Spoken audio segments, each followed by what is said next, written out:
ராஜா சங்கர் ஐயா அவர்களுக்கு வணக்கம் மற்றும் இங்கு வந்திருக்கும் அனைவருக்கும் வணக்கத்தை தெரிவித்துக் கொள்கிறேன். இங்கு அமர்ந்திருக்கும் ஜோதிட ஜாம்பவான்களுக்கும் என் வணக்கத்தை தெரிவித்துக் கொள்கிறேன். எனக்கு இந்த கலையை கற்றுக் கொடுத்த அனைத்து குருமார்களையும் வணங்கி எனது உரையை தொடங்குகிறேன். ஐயா, நான் எப்போ வந்தாலும் ஃபஸ்ட்டில் ஒரு கருத்து எல்லா மீட்டிங்லேயும் சொல்கிறேன். என்ன அப்படின்னா, ஜாதகம்தான் தலையெழுத்து அப்படிங்கிறதுக்கு என்ன ஆதாரம்?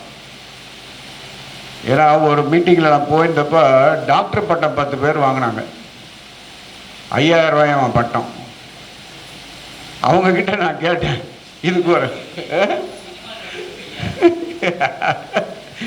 அது அவங்கக்கிட்ட கேட்டேன் இந்த கேள்வியை, டாக்டர் பட்டம் வாங்கியிருக்கீங்களே, ஜாதகம்தான் தலையெழுத்துங்கிறீங்க, அதுக்கு என்ன ஆதாரம்?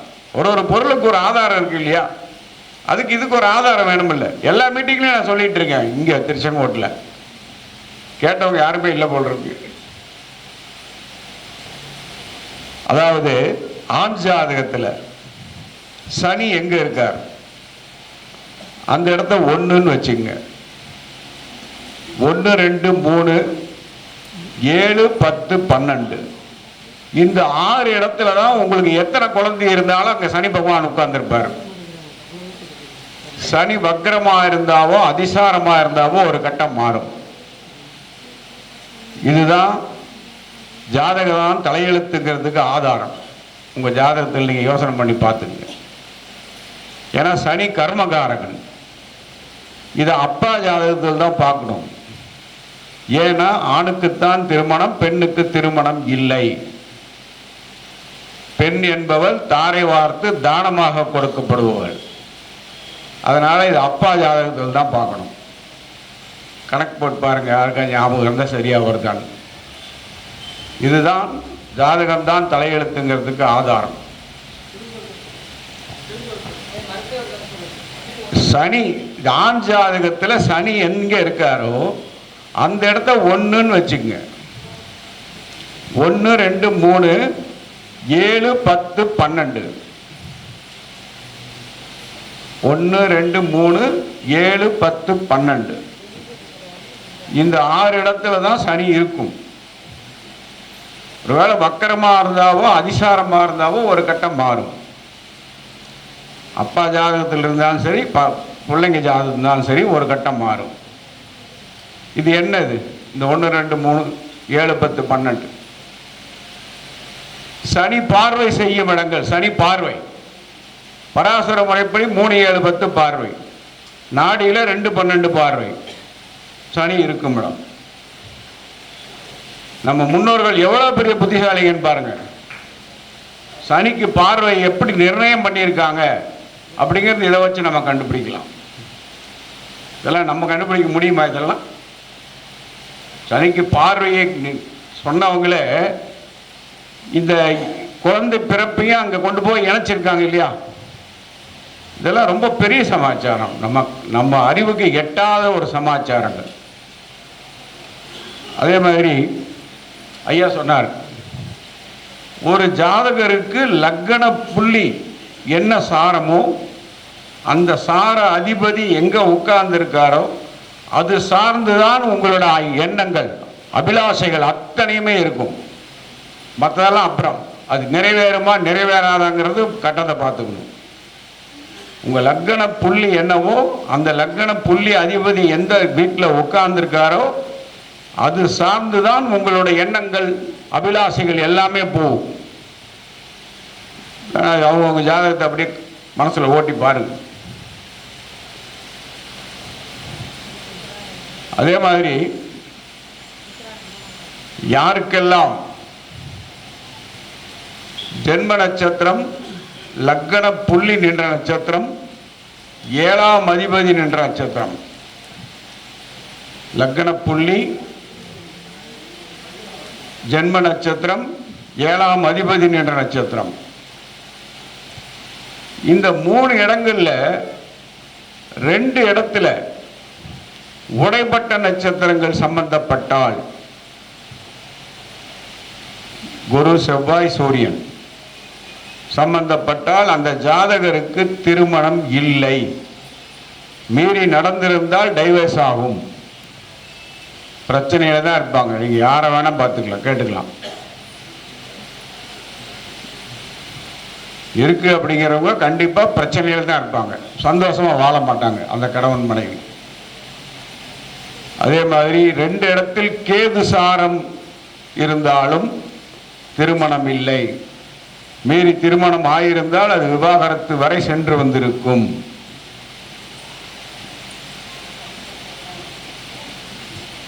இது என்னோட PhD ஆராய்ச்சியில் நான் சப்மிட் பண்ணது. இப்ப சொன்ன 2 பாயிண்ட்டுமே.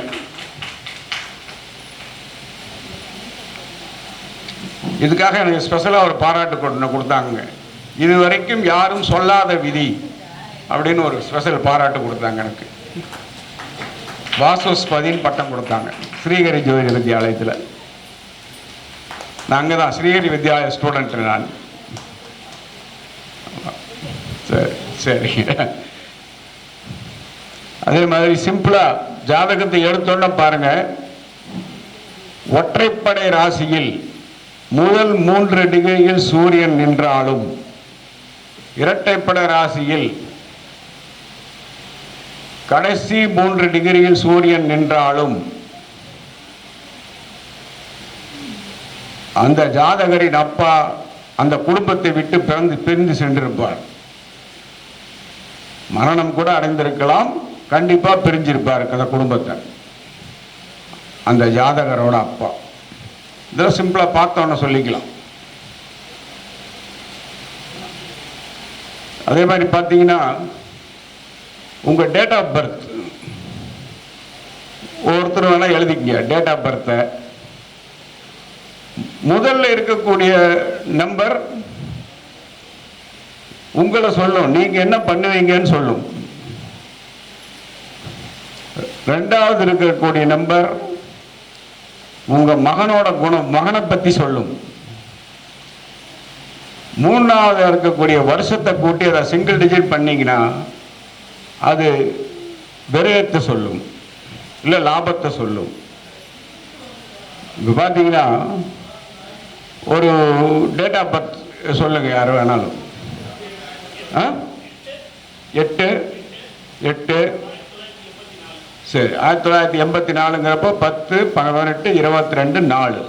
சரி, உங்களுக்கு நீங்களா சம்பாதிச்சதை விட உங்க அப்பா சொத்து வந்திருக்கும், வரலையா? அப்போ 8ங்கிறப்போ அந்த இடத்துல அதிர்ஷ்டத்துக்கு பதிலாக அது 2யுமே பண்ணும் இல்லையா, 8ஆம் இடம். அப்போ உங்களுக்கு அது 2யுமே விரயமாக்கி விட்டுருக்கு. ஆனா 4ஆம் இடம் கருத்து ராகு வந்துட்டார் அப்படிங்கிறப்ப நீங்க சம்பாதிச்சிருப்பீங்க. இது டேட் ஆஃப் பர்த்தை வச்சு சொல்லிடலாம். 8ஆம் இடம்ங்கிறது அதிர்ஷ்டத்தையும் சொல்லும், இல்லை அதிர்ஷ்டம் இல்லாமையும் சொல்லும். இது மாதிரி டேட் ஆஃப் பர்த்தை மட்டும் வச்சுக்கிட்டுமே அவங்களோட குணங்களை சொல்லிடலாம். சிம்பிளா பார்த்துக்கலாம் நீங்க. அதே மாதிரி பார்த்தீங்கன்னா நான் எப்பவுமே சொல்றது உண்டு, நான் ஒரு சில நுணுக்கங்கள் எல்லாத்துக்கும் சொல்லிடுறேன். சனி எந்த வீட்டில் இருக்காரோ அந்த வீட்டில் ஒரு துர்மரணம் இருக்கும். சனி இருக்கும் இடத்தில் அந்த வீடு லக்னத்துக்கு எத்தனாவது பாகமோ அது என்ன உறவோ அந்த உறவில் ஒரு துர்மரணம் இருக்கும். துர்மரணம்னா ஆக்சிடென்ட்ல இறந்திருக்கலாம், விஷம் குடிச்சு இறந்திருக்கலாம், இப்படி சின்ன வயசுல இறந்திருக்கலாம், அதாவது கல்யாணத்துக்கு முன்னால கன்னியா இறந்திருக்கலாம், கல்யாணம் ஆகாத பையனா கூட இறந்திருக்கலாம். இதெல்லாம் எவ்வளோ அழகா நம்ம முன்னோர்கள் சொல்லிட்டு போயிருக்காங்கன்னு பாருங்க. இது ஒன்றும் நம்ம கண்டுபிடிச்சது கிடையாது, ஜாதகத்தை எடுத்தோன்னு சொல்லக்கூடிய பாயிண்ட் தான் இதெல்லாம். அதே மாதிரி ஜாதகம் பார்க்க வர்றாங்கன்னா அங்கே உடனே பாருங்க, இன்னைக்கு கோச்சார சந்திரன் அவர் ஜாதகத்தில் எங்க இருக்காரு. இப்போ இன்னைக்கு கோச்சார சந்திரன் ஒருத்தர் ஜாதகத்தில் சுக்கிரனை தாண்டி வந்திருக்காரு. இன்னைக்கு கோச்சார சந்திரன் அவர் ஜனன ஜாதகத்தில் அப்படின்னா கேட்குறவங்க கேள்வி கல்யாணத்தை பற்றி தான் இருக்கும். இந்த கல்யாணத்துக்கான பதில் இது நடக்குமா? ஒரு பொண்ணை பார்த்துட்டு வந்திருக்காங்க, இப்போ இந்த பொண்ணு நமக்கு செட் ஆகுமா, ஜாதகம் பார்க்க வராங்கன்னா அடுத்து அந்த சந்திரன் தொடக்கூடிய இடம் சுபகிரகங்களையோ லக்ன சுபரையோ தொட்டால் அது ஓகே ஆகிடும். அதுவே ராகு கேதுக்களை தொட்டால் கண்டிப்பாக அது ஓகே ஆகாது. இது பார்த்தோன்னா அவங்ககிட்ட சொல்லலாம், இன்னைக்கு எரிச்சுட்டா ஜாதத்தை பார்த்தா என்னப்பா இந்த மாதிரி கேள்வி கேட்கணுமான்னு கேட்டால் அவங்க ஆமான்னு சொல்லுவாங்க. அதே மாதிரி இந்த சனி 7ஆம் இடத்துல உட்கார்ந்துருக்கார் அப்படிங்கிறப்போ கண்டிப்பாக ஒரு துர்மரணம் நடந்த வீட்டில் தான் அங்கே கலத்திரம் அமையும். வந்தோன்னே நீங்கள் பார்த்து சொல்லிடலாம். 7ல் சனி அப்படின்னா அந்த வீட்டில் அவங்க கலத்திரத்தோட வீட்டில் இந்த இது நடந்தே இருக்கும். அதையும் பார்த்துக்குங்க. அதே மாதிரி நம்ம இந்த இந்து லக்னம் பார்க்குறோம் இல்லைங்களா, இந்த இந்து லக்னம் பார்க்குறப்போ அது எந்த இடத்துல இருக்கு அப்படின்னு நம்ம பார்க்குறோம். அது சம்பந்தப்பட்ட பொருளாதார நிலை நமக்கு வரும்னு எதிர்பார்க்குறோம். ஆனால் அந்த வீட்டில் போய் பாவ கிரகம் உட்காந்துச்சுன்னா எப்படி பொருளாதாரம் வரும்? பொருளாதார தடைகளும் வரும். அதாவது இந்து லக்னம் சொல்கிற இடத்துல பூரா பொருளாதாரம் அமையும்னு எதிர்பார்க்கப்படாது. இந்து லக்னம் போய் 7ஆம் இடத்துல உட்காந்துச்சு, அங்கே சுபர் வீடாக இருந்துச்சுன்னா மாமியார் சொத்து கிடைக்கும், மாமனார் வீடு சொத்து கிடைக்கும். இதையும் அதிர்ஷ்டத்தை வச்சு நீங்கள் இந்து லக்னத்தை வச்சே சொல்லிட்டு போகலாம். இந்து லக்னம்ங்கிறது அவ்வளோ ஸ்ட்ராங். ஒரு ஜாதகத்தை எடுத்தோடனே நம்ம லக்னாதிபதியை பார்த்து 2ஆம் இடத்தை பார்த்து பொருளாதாரத்தை சொல்கிறதுக்கு முன்னால் இந்த இந்து லக்னத்தையும் பார்த்துடணும். அப்போ தான் பொருளாதாரத்தை சரியாக சொல்ல முடியும். லக்னத்தில் எல்லாமே நல்லா இருக்குது, 2ஆம் இடம் நல்லா இருக்குது, பொருளாதாரம் உயரும் அப்படின்னு சொன்னீங்கன்னா கூட அது இந்து லக்னத்தையும் அங்கே சேர்த்தணும். இந்து லக்னப்படி இந்து லக்னம் இருக்கக்கூடிய வீட்டில் பாவர்கள் இருந்து பாவர்கள் பார்வைப்பட்டால் அந்த 2ஆம் இடம் பலன் கொடுக்காது. அதையும் கவனித்து தான் நம்ம பேசணும் எப்பவுமே. அதே மாதிரி நான் எப்பவுமே சொல்கிறது உண்டு, எதிரிடை நட்சத்திரங்கள் எனக்கு மெயின் சப்ஜெக்ட். இப்போ கிளாஸ் போட்டிருக்கேன், 19ஆம் தேதியிலேருந்து அது கிளாஸ் ஸ்டார்ட் ஆகுது. எதிரிடை நட்சத்திரங்களை தாண்டி ஜோதிடமே வேலை செய்யாதுன்னு நான் பேசுவேன் எப்பவுமே. ஏன்னா ஒரு திசை நடத்தக்கூடிய கிரகம் உங்களுக்கு யோகத்தை செய்யக்கூடிய திசையாக இருக்கும்.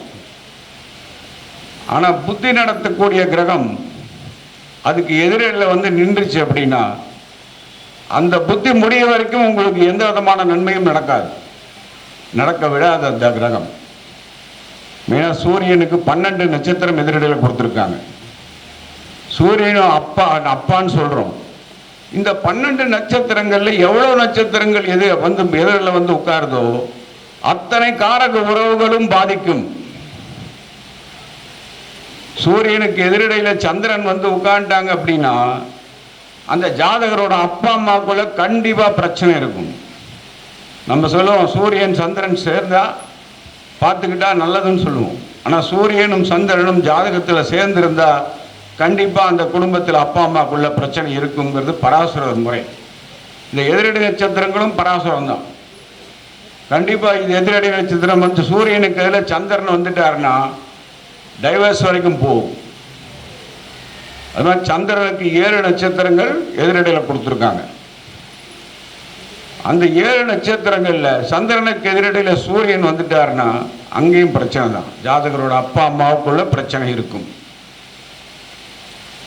நம்ம ஜாதகரை சொல்கிறோம். இப்போ செவ்வாய்க்கு எதிரடியில் அவரோட லக்ன புள்ளி எதிரடையில் வந்துச்சுன்னா அவரோட சகோதரருக்குள்ள பிரச்சனை இருக்கும். அந்த நேரத்தில் அந்த புத்தி இப்போ செவ்வாய் திசை நடக்குது. அந்த லக்கணத்துக்கு சிம்ம லக்கணத்துக்கு செவ்வாய் யோகர் தான். ஆனால் அவர் உட்கார்ந்துருக்கிற நட்சத்திரம் சூரியனுக்கு எதிரடி நட்சத்திரத்தில் அவர் உட்கார்ந்துட்டாருன்னா அது வேலைக்கு ஆகாது. அந்த புத்தி முடிய வரைக்கும் சூரிய திசையில் செவ்வாய் புத்தி முடிய வரைக்குமே கஷ்டத்தை தான் பார்க்கலாம். அதே மாதிரி புதனுக்கு 5 நட்சத்திரம் எதிரடியில் கொடுக்கப்பட்டிருக்கு. குருவுக்கு 3 நட்சத்திரமும் சுக்கிரனுக்கு 3 நட்சத்திரமும் கொடுக்கப்பட்டிருக்கு. சனிக்கு 7 நட்சத்திரங்கள் கொடுக்கப்பட்டிருக்கு. ராகுவுக்கு 2ம் கேதுவுக்கு 2ம் கொடுக்கப்பட்டிருக்கு. இதை தாண்டி ஜாதகம் வேலை செய்யாது. நீங்கள் என்னதான் யோக திசையாக இருந்தாலும் இந்த யோக திசையில் நல்லது தான் நடக்கும்னு சொன்னீங்க. கண்டிப்பாக இந்த எதிரடை நட்சத்திரத்தில் வந்து கிரகம் நின்றுச்சுன்னா அந்த புத்தி முடிய வரைக்கும் அவங்க கஷ்டப்பட்டே ஆகணும். கிடைக்க வேண்டிய எந்த யோகங்களும் கிடைக்க வாய்ப்பே இல்லை. அதே மாதிரி நம்ம சொல்கிறோம், 4ஆம் திசை சனி திசை வந்தால் மாரக திசை, 5ஆம் திசையாக செவ்வாய் திசை வந்தால் மாரக திசை, 6ஆம் திசையாய் குரு திசை வந்தால் மாரக திசை, 7ஆம் திசையாய் ராகு திசை வந்தால் மாரக திசை. இது என்ன பண்ணும்? மாரகத்தை கொடுக்குமா அப்படின்னா இல்லை. அந்த திசைக்கு எதிரடை நட்சத்திரத்தில் கிரகங்கள் நின்றுடுச்சு அப்படின்னா அந்த திசையில் நல்லா வந்துடுவாங்க. அந்த புத்தி முடிவு வரைக்கும் வந்தால் நல்லா வந்துடுவாங்க. மாரகம் அப்படிங்கிறது மாரகம் அல்லது அவமானம் தான். அது வந்து மாரகம் எல்லாம் கிடையாது, அவமானம் தான் முக்கியமாக கொடுக்கும். ஆனால் காலப்பகை திசை கஷ்டப்படுத்தியே தீரும் அந்த நேரத்தில். அதனால் அந்த காலப்பகை திசை என்னென்னங்கிறதையும் எல்லாரும் பார்த்துக்கணும். இது ஒன்னொன்றுக்குமே ஒரு சக்தி உண்டு. நம்ம சாதாரணமாக பார்க்குற மாதிரி பார்த்துடுறோம். அந்த பார்க்குற நேரத்தில் எத்தனை பேர் காலப்பகை திசை பார்க்குறீங்கிறது வேணும், எத்தனை பேர் எதிரடை நட்சத்திரங்க பார்க்குறீங்கிறது வேணும். நம்ம நல்லா இருந்திருக்கும்னு சொல்லுவோம், வரவங்க இல்லைங்க கஷ்டமாக இருக்கும்பாங்க. அப்படின்னா அந்த இடத்துல அந்த நட்சத்திரம் எதிரடியாக வேலை செஞ்சுருக்குன்னு அர்த்தம். ஜோதிடம் அப்படிங்கிறது ஒரு பெரிய கடல், எல்லாமே நமக்கு தெரியும்னு யாராலையும் சொல்ல முடியாது. சிம்பிளாக அதான் ஐயா சொல்லிட்டு இருந்ததுக்கு தான் நான் சொன்னேன். இந்த நம்பரை வச்சுக்கிட்டு டேட் ஆஃப் பர்த்தை வச்சுக்கிட்டு மட்டுமே ஒரு ஜாதகரோட நிலை எப்படி இருக்கும் அப்படிங்கிறத சொல்லிடலாம்.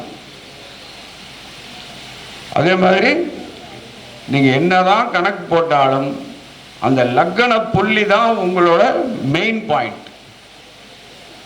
அதை தாண்டி நீங்கள் எங்கேயுமே போக மாட்டீங்க. லக்ன புள்ளி போய் 10ஆம் இடத்துல உட்கார்ந்துருக்கு அப்படின்னா உங்களுக்கு தொழில் மேலே தான் சிந்தனை இருக்கும் எப்பவுமே. அதே மாதிரி யாராவது படிப்பு என்ன படிக்கலாம் அப்படின்னு கேட்க வந்தாங்கன்னா நீங்கள் 10ஆம் இடத்தை பார்த்து தொழில் ஸ்தானத்தை பார்த்து சொல்லி எல்லாம் ஜெயிக்க முடியாது. அவர் பிறந்த ஜென்ம நட்சத்திர பாதம் என்னன்னு பாருங்க. அந்த ஜென்ம நட்சத்திர பாதத்திலிருந்து 82வது பாதம் அவரோட தொழிலை 100% சொல்லும். கணக்கு போட்டு பாருங்க. நம்ம 10ஆம் இடம் இருக்கு, 10ஆம் இடம் வந்து சூரியனோட வீடு, 10ஆம் இடத்துல வந்து சூரியன் ஆட்சியா இருக்காரு, இவர் வந்து எல்லா திறமையிலையும் உண்டவராக இருப்பாருன்னு சொன்னா மாட்டிக்குவோம். 82வது பாதத்தை கவனிங்க. இந்த 82வது பாதம் தான் ஒருத்தரோட தொழிலை கரெக்டாக சொல்லும். அதை வச்சு தான் இவங்க அடுத்து என்ன படிக்கலாம் அப்படின்னு வரப்போ அந்த படிப்பை நீங்கள் சொன்னீங்கன்னா 100% சரியாக வரும். அதையும் கவனிச்சு பார்த்து. ஐயா பின்னாலேயே வந்துட்டு இருக்காரு, டைம் ஆயிடுச்சாட்டிருக்கு. சரி, யாராவது எதிரடை நட்சத்திரம் படிக்கணும்னா நான் இங்கே இப்போ திங்கக்கிழமை இருந்து கிளாஸ் ஸ்டார்ட் ஆகுது. என்னோடய ஃபோன் நம்பர் வந்து 93 64 11 12 94. இன்னொரு நம்பர் 94 87 31 33 00. இந்த 2 நம்பரில் கால் பண்ணுங்க. பள்ளிப்பாளையம், தனக்கோடி பள்ளிப்பாளையம். எங்களோட குரு தான் எங்களுக்கு ஞானம் கொடுக்குறவங்க. நாங்கள் ஜோதிடம் சொல்கிறப்போ குருவே சரணம் வந்து உட்காந்துட்டு நீங்கள் சொல்லுங்கன்னு தான் கூப்பிடுவோம். 100% சரியாக சொல்லுவோம். எங்களுக்கு அமைஞ்ச குருக்கள் அந்த மாதிரி நல்ல குருக்கள். நன்றி, வணக்கம். ஐயா அவருடைய பாணியில் சிறப்பான ஒரு கருத்துக்களை சொல்லி இரவில் இருந்து பார்த்தீங்கன்னா நிறைய கருத்துக்கள் குவிஞ்சிக்கிட்டே இருக்கு. அது இன்னைக்கு பொங்கல் திருநாள், அத்தனை பேரும் எல்லாம் கூட்டம் வராது. பொங்கலில் நீங்கள் கருத்தரங்கம் வச்சுருக்கிறீங்க, எப்படி கூட்டம் வரும்னு சொல்லி நீங்கள் வச்சீங்க அப்படின்லாம் கேட்டாங்க. அது பொங்கல் திருநாள், எல்லாரும் விளையாட்டு போட்டு அது இது செய்கிறாங்க. நாம் என்ன பண்ணணும்? ஜோதிட கருத்தரங்கம் வச்சா சிறப்பான ஒரு இதாக இருக்கும். அதனால் பொக்கிஷமாக குவியுது. அது அந்த கருத்துக்களை சொன்ன ஐயா அவர்களுக்கு மரியாதை செய்ய ஐயா துரைசாமி ஐயா அவர்களை அன்புடன் நினைக்கிறேன்.